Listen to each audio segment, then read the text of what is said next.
Chico Graziano? Vou voltar ao assunto do Bolsa Família, porque a impressão que eu tenho, no mundo que eu mais conheço, que é o mundo caipira, que é o mundo do interior e ligado ao agro, é que o Bolsa Família ficou uma espécie assim de boca livre. Todo mundo está no Bolsa Família. Quer dizer, o programa que surgiu lá atrás, na época, com o Auxílio Educação, na época do Paulo Renato, no Ministério da Educação, que era para as famílias botar a criança na escola, quer dizer, tinha uma contrapartida para você Sim. proteger os pobres, né? E a dona Ruth Cardoso também tinha um programa lá da Comunidade Solidária, que era pegar os bolsões de pobreza do Brasil e, para esses, você garantir uma renda mínima. Até daquela ideia mesmo do Suplicy e tal. Não, você garante para esse. Agora, para todo mundo, não dá. Então, parece-me aquilo que você estava dizendo, e o agro poderia ser, novamente, o interiorzão do Brasil, não uma porta de saída, mas você favorecer essas pessoas terem o seu ganho próprio, terem a sua renda. Quer dizer, em vez de vender esmola, você vender aquilo que o Diogo gosta de falar, vender prosperidade para as pessoas. Você sente que um discurso desse, em defesa da prosperidade, que é muito importante, por exemplo, nos Estados Unidos, que dizem, aliás, que lá vai bem por causa da formação religiosa, histórica, e a nossa aqui na relação, na história portuguesa, católica, que tipo, você fica rico, você é condenado pela sociedade, né? A geração de riqueza pelas pessoas, você acha que isso é um discurso que pega para esse pessoal mais jovem?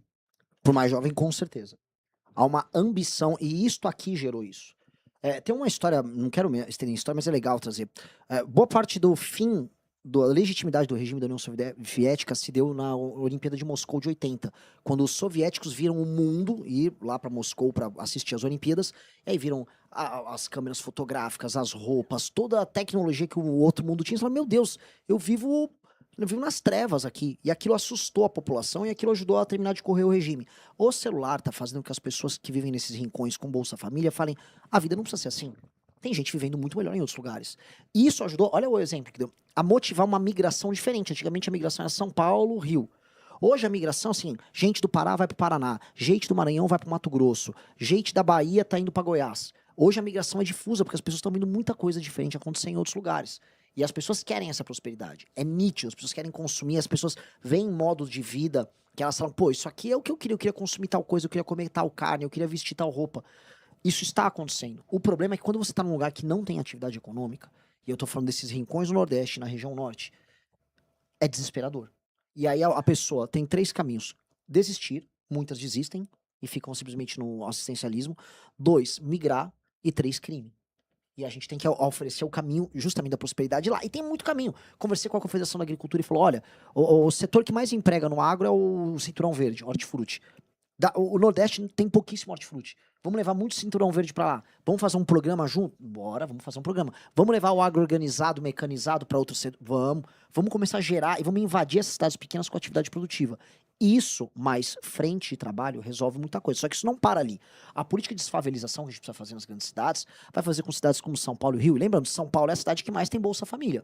Não proporcionalmente, mas em número absoluto, que é a maior cidade do Brasil. São Paulo tem que ter uma política nas periferias para logisticamente levar emprego para essas regiões, criar as zonas econômicas especiais, está no nosso plano de governo, dentro de regiões mais periféricas, porque a pessoa se desloca menos e leva esse emprego para lá e tira essa pessoa também, vamos dizer, desse misto de assistencialismo com o emprego, o bico que a pessoa precisa fazer, né? Que hoje é isso.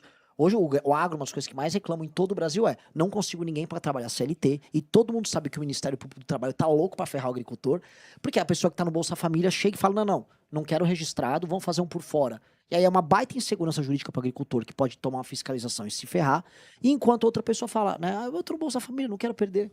Eu trabalho, faço um bico aqui e ali, me dá uma graninha por fora e eu recebo um Bolsa Família. Este modelo é inviável. Tá inviável no campo e tá inviável na cidade. Renan, estava vendo aqui no celular e a produção me informando, tem 10 mil pessoas assistindo ao vivo aqui o programa Checkmate com a sua participação, querendo se informar, querendo saber das propostas, querendo conhecer o candidato e conhecendo também aqui o nosso programa, lembrando que é de segunda a sexta-feira, das 3 às 4h30 da tarde, com esse trio aqui e convidados. Acompanhem a Matias TV. Renan, outra proposta sua que gera múltiplas interpretações, principalmente quando fica sintetizada numa palavra, como eu disse, é a desfavelização. Numa interpretação, vamos dizer assim, positiva, acho que as pessoas imaginam aquilo que o Trump disse que ia fazer com Gaza, né? Se tornar uma rede de hotéis luxuosos, com praias maravilhosas, etc. E, na pior interpretação possível, chegar talvez tratores e caminhões para tirar, arrancar os pobres das favelas onde eles moram, etc. Então, assim, vamos tratar aqui nas minúcias que proposta é essa? É para reduzir a pobreza, trazer infraestrutura, é para mudar as pessoas de localidade? O que é, de fato? Um estado como São Paulo, um estado como Rio de Janeiro, de longe o maior problema social é habitação. Problema social. Porque, falando agora como se fosse um esquerdista intelectual, a favela é um elemento transversal. Porque ela cruza vários problemas sociais que a gente passa. Então, gravidez na adolescência, mais presente na favela.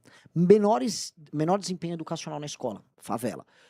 Presença do crime organizado, favela. Ausência de saneamento básico, favela. Precarização do trabalho, favela. A favela é um problema habitacional, urbanístico e social. Então, óbvio que a nossa interpretação do problema tem que ser uma interpretação humana. Eu estou falando de um problema social. E é um problema que mexe, inclusive, na paisagem urbana e mexe também, inclusive, na autoestima dos cidadãos de uma cidade. Isso é uma coisa meio óbvia. Você tá andando numa cidade e vê aquele problema, aquela chaga social, você sabe que aquilo é ruim. Então, reconhecer aquilo como um problema é o começo de tudo. A gente viveu nos últimos anos uma aceitação forçada por parte da imprensa mainstream de que a favela é algo bom e é parte da nossa identidade. Imagina, eu trato um problema social como parte da minha identidade. Isso não tem nenhum sentido. Que bacana, olha só essa ausência de esgoto aqui, isso é muito Brasil. Não. Então, o programa de desfavelização que a gente precisa ter é, 1, reconhecer o problema, 2, eliminar o crime organizado das favelas, porque o crime organizado está presente em praticamente todas as favelas do Brasil. Dá pra dizer que, assim, via de regra, onde há favela, há crime organizado presente. 3, entender que a atividade econômica precisa ser gerada. 4, e propriedade privada com título de propriedade. Já pararam para pensar a quantidade de PIB que está informal na sociedade brasileira porque a gente não reconhece a propriedade daquele terreno ou daquela casa, daquele casebre ou de um eventual apartamento por parte do Estado? Algo que poderia ser bancarizável, você poderia a pessoa investir, por exemplo, numa lojinha e ela bota uma hipoteca num espaço que ela tem, a quantidade de capital que simplesmente não existe. Então, a gente vai gerar um retorno em termos de PIB gigantesco a fazer isso. Mas, para isso, o Estado tem que depender de uma reforma fiscal enorme para poder gastar 90 bilhões por ano ao longo dos próximos anos para você fazer esse Programa Nacional de Desfavelização que vai reocupar o mapa urbano brasileiro e sem expulsar as pessoas das suas regiões. A questão toda é, ao te dar o título de propriedade e ao entender como funciona, vamos dizer, a dinâmica daquele bairro, ao entender quem vai precisar ser realocado porque é uma encosta e vai cair a favela, ou quem a gente vai precisar apenas reformar a casa dela e dar o título de propriedade, a gente vai construir bairros reais, vai trazer iniciativa privada, e o programa que a gente vai utilizar é com leilão reverso. Vamos trazer iniciativa privada para fazer infraestrutura urbana e fazer exploração comercial daqueles espaços em conjunto, naquele processo de urbanização, é tratar aquelas pessoas como cidadãos. Hoje, o favelado, vamos pegar esse termo, ele é um semi-cidadão. Ele é titular de alguns deveres, mas ele não tem praticamente direito nenhum. Isso quando não está na mão do crime. Desfavelizar significa integrar ele, não só à economia formal, mas integrar ele ao Estado brasileiro, a tornar ele cidadão. E eu acho que esse deveria ser o objetivo de qualquer presidente da República. O Brasil entender que favela é parte da própria personalidade é um Brasil que morreu por dentro. Ele só desistiu. Larga a mão aí, é favela e tamo junto, bota um Oruan aí. Isso não pode ser aceito. Eu acho que essa é uma grande revolução simbólica pra gente tocar no coração do nosso país. E só lembrando, né, o Lacerda já dizia que havia a grande guerra que os cariocas iam passar, que era a guerra do Rio de Janeiro contra a favelização do Rio de Janeiro. Hoje, essa guerra precisa ser nacionalizada. A gente tem que pegar o que o Lacerda falou naquela época e falar, esse problema agora é nacional e nós precisamos vencer dessa vez. Só um detalhe, o senhor falou reforma fiscal para combater a pobreza, que acho que está dentro desse bolo aí da desfavelização. Eu vejo que o senhor fala em vários vídeos e quando vai, inclusive, nas cidades, que o Lula fornece com uma mão e tira com a outra, porque ele dá vale gás, etc., alguns benefícios assim mais imediatistas, no entanto, com uma política econômica irresponsável do ponto de vista fiscal, com excesso de gastos que ele trata como estímulos, como incentivos, etc., isso acaba gerando mais inflação e aí você eleva os juros no Banco Central para tentar remediar esse problema e aumenta os preços, enfim, as pessoas elas acabam perdendo dinheiro no final das contas. é mais ou menos, qual é a crítica, na verdade, eu queria que o senhor explicasse melhor, que o senhor faz ao campo da esquerda nessa área.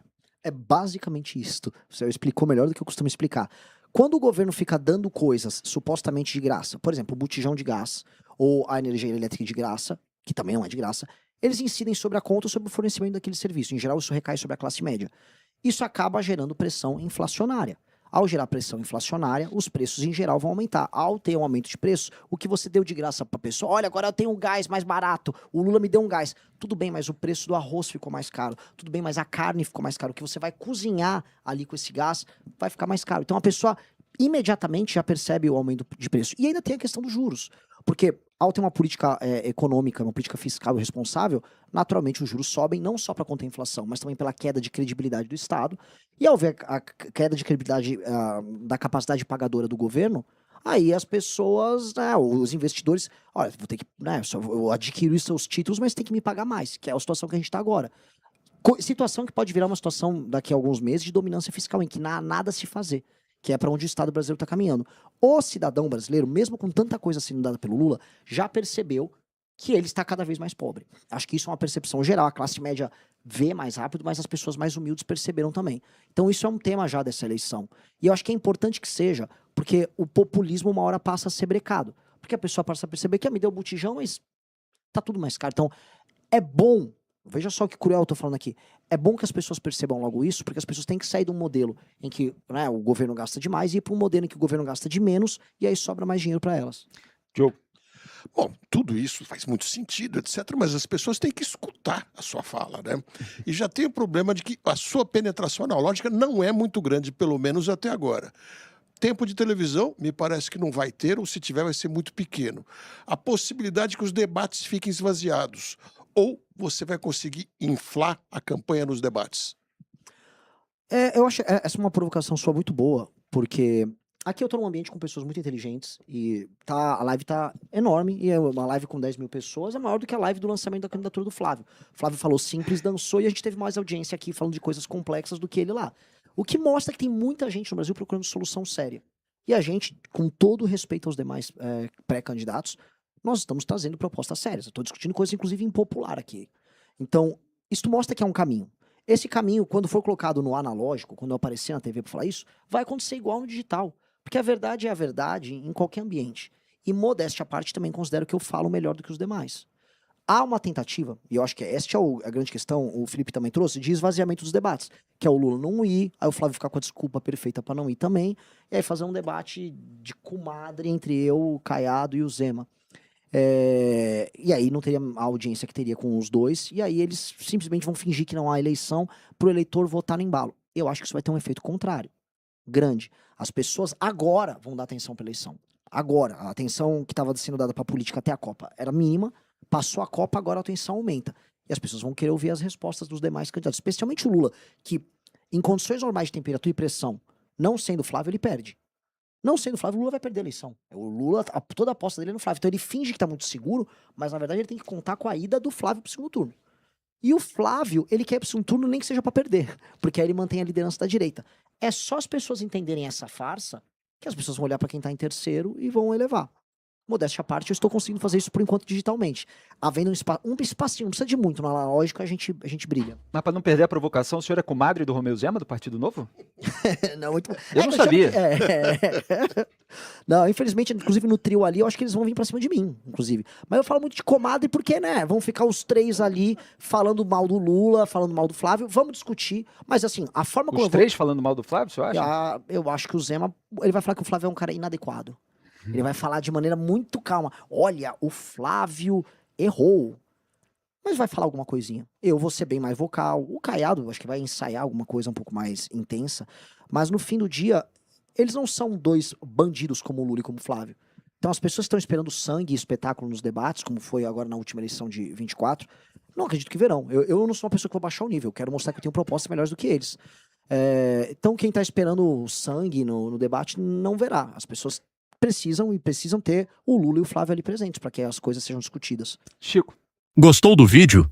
Para mais vídeos como esse, se inscreva no canal Avante Missão Brasil, deixe o like, compartilhe o vídeo e comente abaixo o que achou do corte. Vídeos de segunda a sexta com os temas mais diversos da política brasileira e do Partido Missão.